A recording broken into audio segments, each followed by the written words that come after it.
President Donald Trump on Friday planned to sign a bill to fund the government hours before it was scheduled to shut down for the second time in as many months.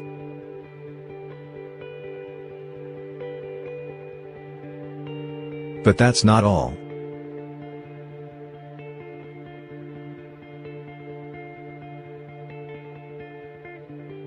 Not content with final deal, Trump announced at a Rose Garden ceremony that he would declare a national emergency in an effort to siphon money from other parts of the government to fund a wall along the southern border.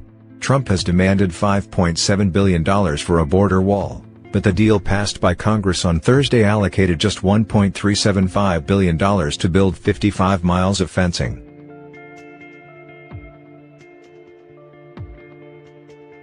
So I am going to be signing a national emergency, and it has been signed many times before. It has been signed by other presidents from 1977, so it gave the president the power. There has rarely been a problem, Trump said. They signed it, nobody cares. I guess they weren't very exciting. But nobody cares, they signed it for far less important things in some cases, in many cases. We're talking about an invasion of our country with drugs, with human traffickers.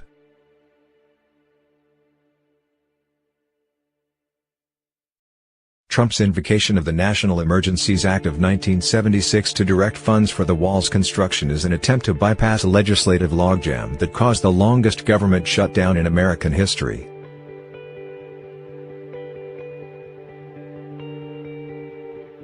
But it is also a legally untested and historically unprecedented constitutional end run around the powers of the purse granted to Congress. The emergency powers granted to Trump under the law give the president wide discretion once an emergency has been formally declared, including the ability to divert taxpayer dollars during the period of a national emergency. The purported emergency in this case is the flow of undocumented immigrants into the United States, a flow that has been largely declining.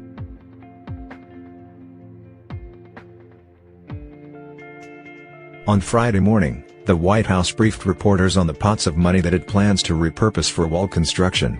Altogether, acting White House Chief of Staff Mick Mulvaney said the administration has identified about $8 billion in funding, including the money appropriated by Congress this week, to fund that 234 miles of border wall.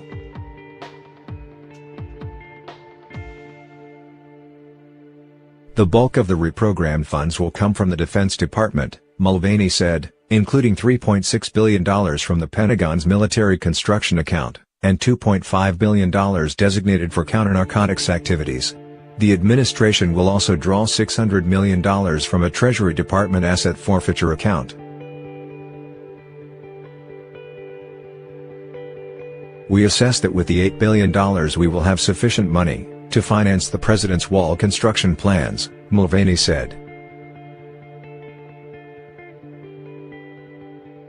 Mulvaney and Russ Vought, the acting director of the White House Office of Management and Budget, pushed back on suggestions by Democrats and Republicans that the president's emergency declaration will create a new precedent for future White House occupants.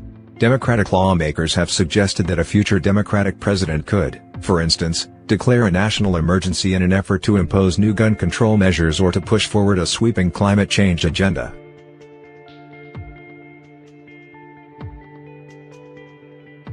That's completely false, Mulvaney insisted. If Democrats could figure out a way to do that, they would have done that already. The president's emergency declaration, he claimed, creates zero precedent. This is authority given to the president in law already.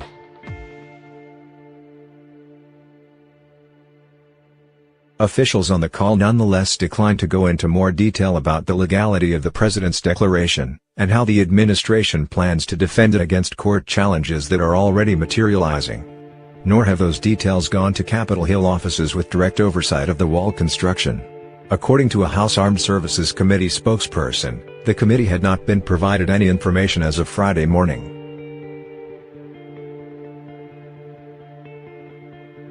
For more than 4 decades, the National Emergencies Act has been used in concert with other emergency declaration legislation to appropriate funds during natural disasters, to invoke sanctions following international incidents, or to hasten government response to public health crises.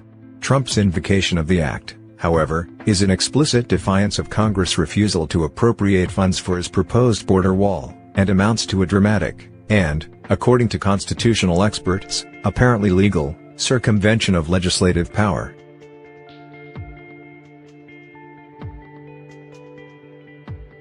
Because there's no criteria for what counts as an emergency, then theoretically a president could use it for anything he thought, or she thought, was an emergency, said Professor Kim Lane Sheppel, the Lawrence S. Rockefeller Professor of Sociology and International Affairs at Princeton University's Woodrow Wilson School.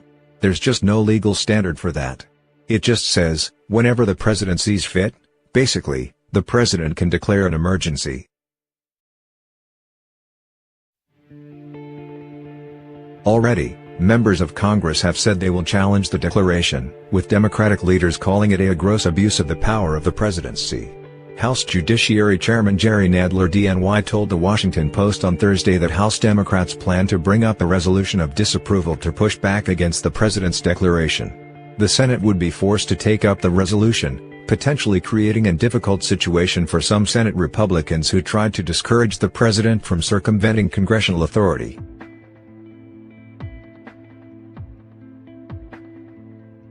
Still, it is unclear whether lawmakers, or anyone, have legal standing to challenge the president's authority to unilaterally declare a national state of emergency.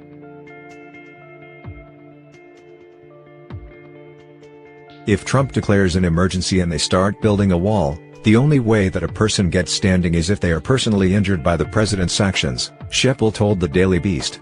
If they seized anybody's private property to build the wall along the border, the person would have standing to sue. But they'd only be challenging the wall, not the emergency declaration.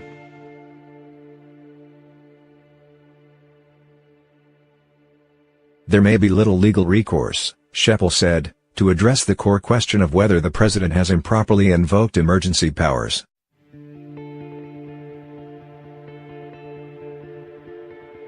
It may not be a good idea for him to do it, it may be politically unwise, it may be sort of scary, but legally there isn't really a test there that he's violating, said Sheppel. The law runs out and politics is the only thing that constrains him.